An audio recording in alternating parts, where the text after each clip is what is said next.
다윗은 누가 뭐라 해도 신앙의 위인입니다.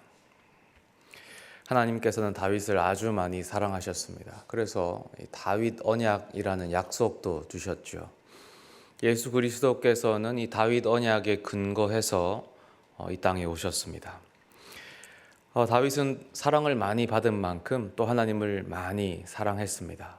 우리가 잘 알다시피 이 시편의 많은 시들이 다윗이 쓴 시입니다. 이렇게 하나님과 깊은 관계 속에 있었던 다윗이지만 그는 또 인생의 깊은 큰 오점을 남기기도 했습니다.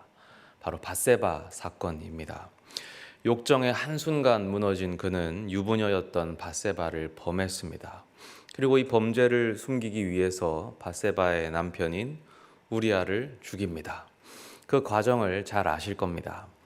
다윗은 전쟁터에 나가 있던 우리아를 급하게 불렀습니다. 그리고 좋은 음식과 좋은 술을 대접합니다. 이 특별 휴가와 이 특별 포상을 내린 것이죠. 보통 군인이었다면 이제 그 길로 집에 달려가서 아내와 잠자리를 가졌겠지만 우리아는 달랐습니다. 술에 취했는데도 밖에서 야전에서 부하들과 잠을 잡니다.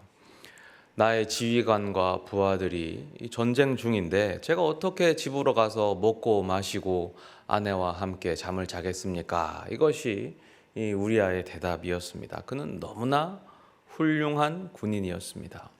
뿐만 아니라 그는 훌륭한 신앙인이기도 했습니다. 아마도 그가 아내와 잠자리를 하지 않은 것은 율법에 아주 충실하기 위함이었던 것으로 보입니다. 율법 중에 진정결유지법에 따르면 설정한 사람은 거룩한 진을 더럽히는 결과를 가져오게 됩니다. 그래서 만약에 우리아가 아내와 동침해서 설정하게 되었다면 그는 하나님의 거룩한 현존이 있는 진으로 바로 돌아갈 수 없게 됩니다. 그렇기 때문에 아마도 그런 이유로 우리아는 아내에게 가지 않고 야전에서 부하들과 잠을 자는 것을 선택했던 것으로 보입니다. 다윗이 이런 우리아를 죽였던 것입니다. 그는 하나님께 신실했고 왕에게 충성했고 상관에게 복종했고 또 부하에게는 아주 최선을 다했습니다. 그러니 우리아로서는 너무나도 원통한 죽음일 수밖에 없습니다. 하나님께서는 다윗에게 죄를 물었지요. 밧세바와의 사이에서 난 그 첫째 아들을 죽게 하셨습니다. 그리고 그 이후에 그 인생길이 아주 험난해졌다는 것도 우리가 잘 압니다. 하지만 진짜 문제는 그 다음인데 다윗이 죽고 나서 천국에 갔겠죠. 천국에 가면 거기에 누가 기다리고 있겠습니까? 우리아가 있겠죠.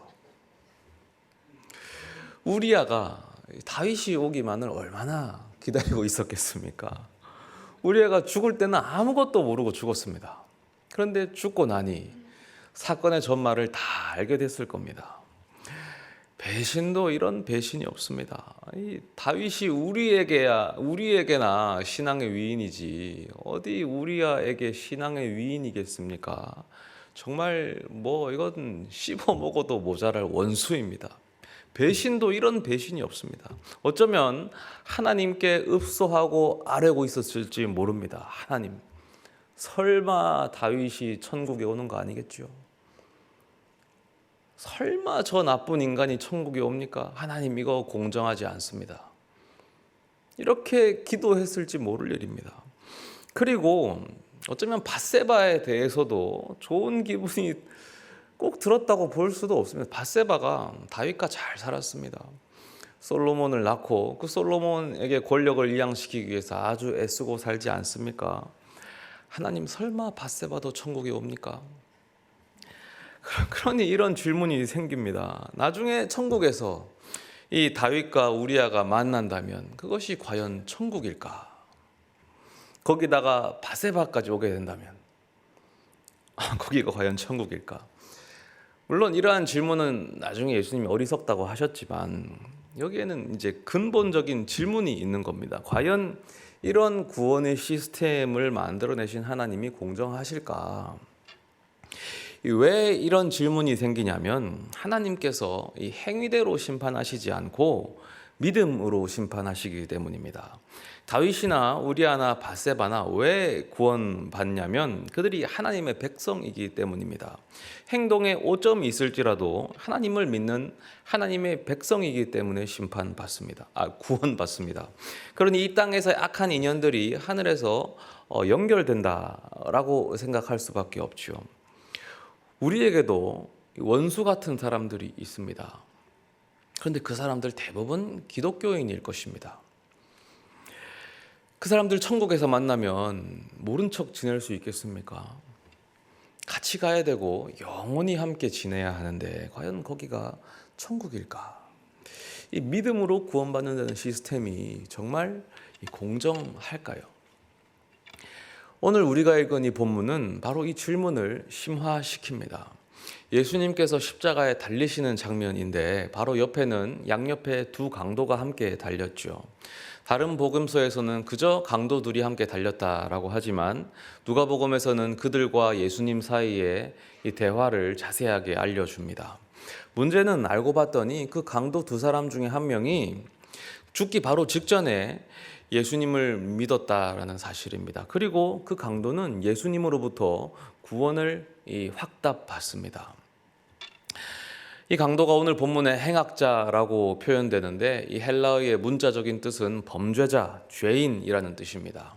다른 복음서에서는 강도라고 번역이 되었는데 문자적인 뜻은 말 그대로 강도, 노상 강도일 수도 있고 혹은 정치범을 뜻하는 말일 수도 있습니다. 정치범이라는 것은 로마로부터 독립을 꾀한 무장 독립혁명, 과격단체, 폭력을 썼던 그런 독립투사라는 뜻입니다. 어떤 쪽이든 다 말이 되는데 그리고 어떤 쪽이든 간에 다 예수님의 복음을 이해하지 못했던 죄인입니다. 왜냐하면 예수님은 죄인들과 함께 하셨지만 강도짓을 옹호하신 적은 없었기 때문입니다. 또 예수님은 하나님 나라 운동은 하셨지만 그 하나님 나라가 폭력을 통해 온다라고 이해하셨던 적은 없으셨기 때문입니다. 그러니 양쪽에 달린 두 행악자는 모두 다 죄인입니다. 그런데 그 죄인 중 하나가 죽기 직전에 예수님을 믿습니다. 죽어가는 순간에 예수님을 구주로 인정하고 구원을 요청합니다. 그랬더니 예수님께서는 그에게 낙원을 보장하시죠. 종종 무신론자들이 가장 강력하게 공격하는 부분 중 하나가 바로 이런 부분입니다. 불공정하다는 것입니다. 그러면 살아서는 평생 동안 나쁜 짓을 실컷 하고 마음대로 살다가 죽기 직전에 예수를 믿기만 하면 천국 가는 것이냐라고 물어봅니다. 이것은 지독하게 비꼬는 것이지만 그 안에는 피할 수 없는 중요한 문제 제기가 들어 있습니다. 2001년에 미국에서 유행했던 그 애니메이션이 있습니다. 성인용 애니메이션인데 시트콤이었는데 아주 불손한 유머와 사회적 비판과 풍자적 해석 등으로 인기를 끌었던 사우스파크라는 애니메이션입니다. 아주 많은 논란과 또 인기를 끌어서 유명해졌었습니다. 그 중에 한 에피소드에서 오사마 빈 라덴이 등장하는데 그 미국의 특수부대가 오사마 빈 라덴의 저택을 포위해서 이 사살 작전을 펼칩니다. 그래서 성공합니다. 그런데 빈 라덴이 이 총에 포위돼서 이 사살되기 직전에 갑자기 큰 소리로 급하게 나는 예수 그리스도를 믿고 구주로 영접합니다 라고 외치고 죽습니다. 그리고 그 다음 장면이 눈을 탁 떴더니 천국에서 눈을 뜹니다. 그리고 빈 라덴이 예스 하는 장면이 나와요. 이 애니메이션은 물론 너무 지독하게 비꼬은 것이죠. 그리고 실제로 보면 연출을 재밌게 해서 웃음이 나옵니다. 하지만 기독교인으로서는 불쾌해질 수밖에 없죠. 그러면서도 한편으로는 뭐라고 반박해야 되는데 이 말을 잃게 만들죠. 과연 저런 식으로 영접해도 정말 천국에 가는 걸까? 그러면 이제 빈 라덴이 죽였던 수많은 선량한 사람들, 근데 예수님을 몰랐던 선량한 사람들은 지옥에 가고 저렇게 빈 라덴은 천국에 가는 걸까? 그렇게 영생이 결정되는가? 그러면 하나님은 공정하신가? 사실 오늘 우리가 읽은 이 강도의 본문은 우리에게 큰 소망을 주는 본문이죠. 우리의 사랑하는 가족들과 지인들과 주님을 모르는 많은 사람들에게 우리가 많은 시간을 통해서 전도하려고 하지만 사실 전도가 쉽지 않습니다. 그런데 혹시 그들이 위중한 병에 걸리고 죽음을 앞두고 있으면 우리가 마지막 순간까지 소망을 놓지 않습니다. 왜냐하면 그들이 죽음을 앞둔 마지막 순간이라 할지라도 예수님을 구주로 영접하기만 하면 하나님께서 그 생명을 구원하실 것을 믿기 때문입니다. 그 믿음의 가장 강력한 근거가 되는 본문이 바로 오늘 본문입니다. 그런데 오늘 그 기독교의 구원 시스템이 우리에게 질문을 던지는 것입니다. 과연 이런 식으로 우리를 구원하신 하나님이 공정하신가? 하나님은 공정하냐? 라는 질문을 던지죠. 하나님은 공정하십니다. 하나님은 예수 그리스도를 믿는 자들에게 구원을 베푸십니다. 이 방법은 공정하고 이 방법으로 세상을 구원하시는 하나님도 공정하십니다. 왜냐하면 예수 그리스도는 결국 사람을 변화시키기 때문입니다. 오늘 본문을 통해서 자세히 설명드리겠습니다. 두 명의 강도가 예수님과 함께 십자가에 달렸습니다. 그 중에 하나가 먼저 예수님을 비방했죠. 네가 그리스도가 아니냐? 그리스도면 너와 우리를 구원하라. 아주 냉소적이고 멸시적인 발언입니다. 실제로 그리스도임을 믿어서 하는 말이 아니죠. 빈정거리는 겁니다. 네가 그리스도면 나도 좀 구원해봐라. 이거는 이기적인 요청이고 동시에 예수님을 모독하는 신성 모독적인 발언이었습니다. 반면에 두 번째 강도를 보면 이것이 핵심인데, 이 강도가 이 예수를 이제 믿기만 하는 것으로 구원받은 것이 문제지 않습니까? 그런데 과연 그럴까요? 우선 그는 첫 번째 강도와는 다른 모습을 보입니다. 첫 번째 강도를 꾸짖습니다. 네가 하나님을 두려워하지 않느냐? 이 강도는 하나님께서 자신들을 공평하게 심판하셨기 때문에 그 결과로 자신들이 십자가 처형을 받고 있다라고 이해합니다. 그래서 다른 강도가 지금 예수님을 비웃는 것이 위선적인 것이다라고 생각하면서 꾸짖습니다. 즉, 이 두 번째 강도는 지금 자신의 삶을 회개하고 있습니다. 자신들과 예수님이 다르다는 것을 인정하지요. 41절에 우리는 우리가 행한 일에 상당한 보응을 받는 것이니 이에 당연하거니와 이 사람이 행한 것은 옳지 않은 것이 없느니라 하고, 예수님께는 아무 죄가 없다는 뜻입니다. 그리고 그 이후에 문제 요청을 하는데 이르되 예수여 당신의 나라 임하실 때에 나를 기억하소서. 그러니 이 강도는 단순히 예수님을 믿은 게 아니라 죽음의 앞에 서서 철저히 삶을 회개한 것입니다. 동시에 예수님을 그리스도로 인정했는데, 그러니까 진정한 신앙의 고백을 한 것이죠. 그때 예수님이 약속을 하셨습니다. 43절에 예수께서 이르시되 내가 진실로 내게 이르노니 오늘 내가 나와 함께 낙원에 있으리라. 그런데 정말 주의해야 할 것은 이 강도는 물론 그가 회개하고 예수님을 믿었기 때문에 구원받았지만 그 이전에 주목해야 할 부분은 어떻게 그가 예수님을 진정으로 주님으로 고백할 수 있었느냐 하는 것입니다. 그 이유는 그가 예수님을 진정으로 만났기 때문입니다. 예수님과 함께 십자가에 못 박히면서 그 모든 과정을 지켜보면서 예수님께서 진정 주님이시요 그리스도라는 사실을 알게 되었습니다. 그렇게 주님을 만났습니다. 그 진리와 마주했을 때에 그 진리가 강도를 변화시킨 것입니다. 그래서 강도로 하여금 회개하게 하고 주님을 고백하게 만든 것입니다. 이것이 복음의 능력입니다. 고백도 중요합니다. 하지만 능력이 더 중요합니다.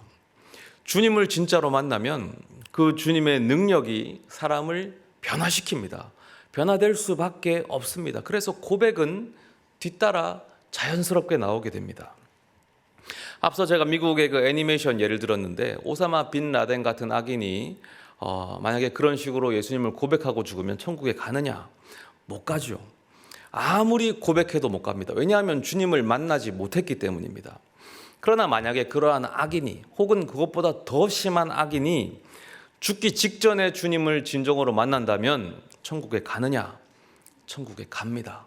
왜냐하면 예수 그리스도의 복음이 그를 변화시킬 것이기 때문입니다. 죽는 그 순간에라도 그는 새로운 인간으로 변화받게 됩니다. 고백도 중요하지만 이 능력이 더 중요한 것입니다. 그래도 문제는 남아있죠. 제일 처음에 제기했던 질문인데 천국에 가면 또 어떻게 되느냐? 원수들이 있고 땅에서 이미 저지른 악행들이 있는데 그 풀리지 않은 악연들이 천국에서 풀리겠느냐? 그런 식으로 천국 가면 과연 천국이 천국이겠느냐? 그러니까 다윗과 우리아가 만나면 천국이 어떻게 되느냐? 이것은 하나만 알고 둘은 모르는 얘기입니다. 그리스도의 능력이 땅에서도 그 정도의 위력을 발휘하는데 하늘에서는 얼마나 큰 위력을 발휘하겠습니까? 하늘에 가면 우리는 문자 그대로 그리스도와 함께 거하게 되는 겁니다. 하나님 아버지와 온전히 함께 거하고 하나님의 능력 한가운데 거합니다. 그러면 우리는 완전히 새로운 피조물입니다. 모든 것이 허물어집니다. 미움도 죄도 원수도 다 사라집니다. 능력에 우리가 잠깐 맛본 거라면 하늘에 가면 완전히 능력 한가운데 거합니다. 그러면 우리의 미움이 버틸 수가 없습니다. 증오가 버틸 수가 없습니다. 그것은 천국일 수밖에 없죠. 하나님은 우리를 거듭나게 하시는 능력의 하나님이십니다. 그러므로 하나님은 공정하신 것입니다. 이 하나님의 능력을 가장 이해하기 쉬운 말로 표현하면 이렇게 말할 수 있습니다. 하나님은 사랑이시라.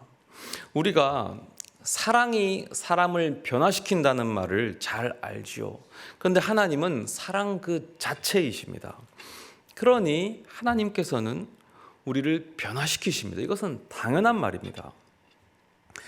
저기 인천에 가면 민들레 국수집이라는 곳이 있습니다. 거기는 이제 가톨릭 전지 수사셨던 서영남이라는 분이 운영하시는 곳인데 제가 오래전에 방문해서 봉사도 하고 이야기를 나눴던 적이 있습니다. 그곳은 노숙인들에게 식사와 쉼터와 이런 것을 제공하는 곳입니다. 아주 조그마한 곳인데 이제 그분의 신념 중 하나가 사랑이 사람을 변화시킨다라는 것입니다. 그분은 노숙인들을 VIP라고 부릅니다. 그래서 식사도 절대 이렇게 대량으로 제공하지 않습니다. 작게 만들어서 한 분 한 분을 제공하는데 따뜻하게 집밥처럼 드립니다. 오시는 분들을 한 분 한 분 이름을 불러드리고 쉼터도 제공하고 그래서 먹고 잘 수 있는 것도 제공해드리고 충분히 씻게 해드리고 쉬게 해드리고 사람처럼 살 수 있게 해드립니다. 그리고 책도 드려서 읽게 하고 자기 의사 표현도 할 수 있게 하고 해드립니다. 그러니까 이 컨셉을 아시겠죠? 이것을 사업으로 하지 않고 노숙인들을 한 영혼 정말 사랑으로 대상으로 봅니다. 그분의 생각은 10사람을 대접하는 것보다 차라리 한 사람에게 10배의 사랑을 주는 게 낫다라는 것이 그분의 이 신념인 것이에요. 제가 물어봤습니다. 그러면 그렇게 사랑을 주면 사람이 변합니까? 라고 물어봤더니 잘 안 변한다 라고 하셨습니다. 그래도 꾸준히 사랑을 주면 결국엔 변하더라 라고 하시면서 한 분에 대한 이야기를 들려주셨는데 제가 너무 오래된 얘기라서 잘 기억은 세부적인 사항은 틀릴 수 있지만 거기에 그분의 표현에 따르면 VIP가 계셨는데 이 생활비를 지어드리면 그렇게 도박을 하시더랍니다. 이제 잘 곳도 제공해드리고 생활비도 드렸는데 받는 족족 도박을 하고 도망치더랍니다. 도망을 치면 미안하니까 떠났겠죠. 그리고 사라지면 어디로 가겠습니까? 또 이게 돌아다니다가 또 다 탕진하고 슬쩍 돌아오는 겁니다. 왜냐하면 여기보다 좋은 것이 없죠. 사랑으로 대해주니까. 오면 또 생활비를 지어드리면 그걸 받고 또 도박하고 도망갑니다. 이거를 계속 반복하는 겁니다. 그러면 바뀔까? 안 바뀐답니다. 사람이 이렇게 악해요. 그거를 몇 년을 하냐면 10몇 년을 합니다. 10몇 년을. 그렇게 하시면서 속으로 너무 많은 배신감과 미움과 원망과 분노가 차오르더랍니다. 그래도 참으셨대요. 왜? 하나님의 마음을 품으면서 하나님이 나에게 이렇게 하셨겠지. 계속 반복했는데 그렇게 10여 년이 지나니까 결국에 변하더라고 하시더라고요. 어느 순간 이 사람이 깨닫는 거예요. 지난 그 시간 동안 나에게 해주셨던 이것이 사랑이었구나. 그것이 한 번에 밀려들 때에 이 사람이 바뀌게 되더래요. 도박을 끊고 새 사람이 되었답니다. 이게 사랑인 것입니다. 사랑은 느려도 결국 사람을 바꾸는 것입니다. 그런데 이것은 겨우 사람이 하는 사랑입니다. 불완전한 사랑이죠. 그러면 하나님의 사랑은 어떻겠습니까? 성경에는 예수님의 사랑이 사람을 변화시키는 이야기가 아주 많이 나옵니다. 예를 들면 삭개오가 변했습니다. 평생을 세속적인 가치에 묶여 살던 사람입니다. 돈을 악착같이 모아오던 부자였죠. 그랬던 그가 예수님을 만납니다. 사랑 그 자체이신 예수님을 만나자 인생이 허물어집니다. 예수님, 저의 재산의 절반을 나누겠습니다. 제가 부정적으로 거둬들인 돈이 있다면 4배로 갚겠습니다. 사실상 전 재산을 포기한다는 말이죠. 예수님을 진짜로 믿으면 이렇게 됩니다. 하나님이 불공정하십니까? 우물가의 여인이 또 변했습니다. 그녀는 관계에 문제가 있었습니다. 마을 사람들과 어울리지 못했죠. 뜨거운 광야의 뙤약볕 아래에서 한낮에 외롭게 물을 뜨러 나와야 했던 여인이었습니다. 그러나 그가 예수님을 만납니다. 사랑 그 자체이신 예수님을 만나자 인생이 허물어집니다. 마을로 달려가서 단절되었던 그 마음의 문을 열고 복음을 전하죠. 생명수이신 예수님을 홀로 간직하지 않고 다 나누어 줍니다. 온 마을을 예수님께로 이끌어오죠. 예수님을 진짜로 믿으면 이렇게 됩니다. 하나님이 불공정하십니까? 또 사도 요한이 변했습니다. 사도 요한은 별명이 우레의 아들, 천둥의 아들입니다. 얼마나 성격이 사납고 더러웠으면 별명을 그렇게 지으셨겠습니까? 어쩌면 분노 조절 장애 같은 게 있었을지도 모릅니다. 실제로 그 비슷한 일화가 성경에 소개되어 있죠. 그러나 그가 예수님을 만나죠. 사랑 그 자체이신 예수님을 만나니까 인생이 허물어집니다. 심지어 사랑의 사도가 됩니다. 그는 확신 있게 말하죠. 하나님을 사랑한다고 하면서 형제를 미워하면 거짓말하는 자다. 형제를 사랑하지 않는 자는 하나님을 사랑하지 않는 자다. 예수님을 진짜로 믿으면 이렇게 됩니다. 하나님이 불공정합니까? 하나님은 공정하십니다. 하나님은 사랑이셔서 하나님을 만날 때 우리는 변하지 않을 수가 없습니다. 여러분, 세상 물질에 대한 욕심을 버리기가 힘드십니까? 세속적인 성공과 명예와 과실을 끊어내기가 어려우십니까? 삭개오를 보십시오. 하나님의 사랑에 우리도 충돌되면 우리는 변할 수밖에 없습니다. 인간관계가 어렵고 마음속에 미움과 질투를 버리기가 힘드십니까? 사람에 대한 상처가 크고 그게 힘들어서 버텨내기가 어려우십니까? 우물가의 여인을 보십시오. 하나님을 진정으로 만나고 그 사랑에 충돌되면 우리는 변할 수밖에 없습니다. 내 마음속 자아가 너무 크고 이기심이 너무 커서 신앙생활이 어려우십니까? 감정 조절이 어렵고 분을 쉽게 내서 남에게 상처를 주고 또 내가 상처를 많이 받으십니까? 후회되는 일이 많으십니까? 사랑의 사도 요한을 보십시오. 하나님의 사랑에 충돌되면 내가 변할 수밖에 없습니다. 내 인생에 그 어떠한 결함과 그 어떠한 문제가 있어도 상관없습니다. 하나님의 사랑은 모든 것을 변화시킵니다. 하나님은 우리를 거듭나게 하시는 분이십니다. 우리에게 새 생명을 주시는 분이시고 능력의 하나님이십니다. 물론 그 변화가 이 땅에서는 더딜 수가 있습니다. 그러나 중요한 것은 우리의 방향성이 바뀐다는 사실입니다. 우리가 주님의 사랑을 만날 때에 우리의 방향성이 바뀝니다. 이미 바뀌었습니다. 그래서 우리는 그곳을 향해 전진해 나가고 있죠. 물론 한 걸음 나갔다가 두세 걸음 뒷걸음질 치기도 합니다. 때로는 미끄러져서 뒤로 많이 물러나기도 하죠. 그러나 괜찮습니다. 다시 일어나서 그 방향으로 다시 나가면 됩니다. 왜냐하면 결국 저 멀리 보이는 하나님 나라가 그날에 우리에게로 덮쳐 들어오기 때문입니다. 그렇게 우리가 하나님과 완전히 함께하게 되었을 때에 하나님은 우리를 완전히 새로운 존재로 변화시켜 주십니다. 그러니 하나님의 구원은 공정합니다. 때로 내 삶의 변화가 더뎌 보일지라도 하나님을 믿으십시오. 내 능력을 믿는 것이 아닙니다. 내 노력과 의지로 변하는 것이 아닙니다. 내 힘으로 구원을 쟁취하는 것이 아닙니다. 하나님의 능력이 나를 변화시키는 것입니다. 하나님의 때에 하나님이 완성하십니다. 하나님의 능력이 결국에는 이깁니다. 공정한 하나님께서 우리의 구원을 위해서 쉬지 않고 일하십니다. 기도하겠습니다.